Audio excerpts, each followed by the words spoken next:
Last year, Westmeath had a brilliant result against Wexford. That was a draw that day, wasn't it? 215 to 21 points. This year, I mean, and that's Joe Fortune, a Wexford native, managing Westmeath.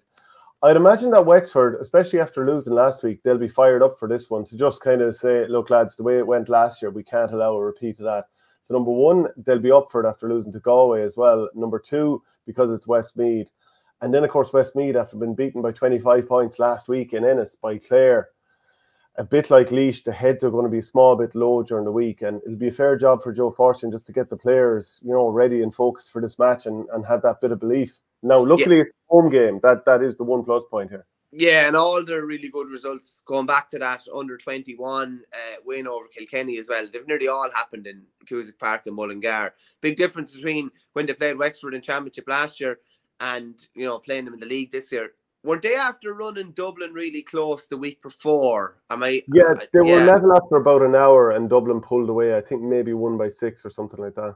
Yeah, that's so like it's different when when the writing is on the wall. You can see you have you have that bit of previous. You have good form coming into a game, whereas they were obliterated last weekend by all accounts by a team that I don't think are going to get out of Munster. Just had to throw that in there again. The boys will be going mad. Someone there was a tweet put out the other night about the softest trophy that was ever won, or the something along those lines, and somebody commented Clare 2013, and I just tagged in Derek and Adrian McGrath because I knew that Derek had a meme of Triple H being held back.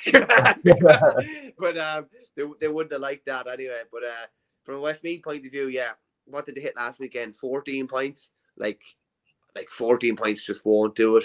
You're going to need, if you're only relying on 14 scores, you need something like a 3-11 to be in any way competitive. You need to be hitting minimum, 20 points, 121, 122, that type of thing. Wexford, I don't know if they'll still be without Lee Chin, who's obviously been named as captain again. Rory O'Connor is on the comeback trail, but probably won't be available for this weekend. So vice captain. Yeah, vice captain as well. Along with Damien Reck, isn't it? Damien Reck, yeah. And Damien seems to have slotted in at number 6. He played different places last year. He played cornerback, wing back. He played 6 at stages, but it looks like they're going with him at centre back this year. But Wexford will be fairly well forewarned going into this weekend, and I'd imagine they should have a decent bit to spare.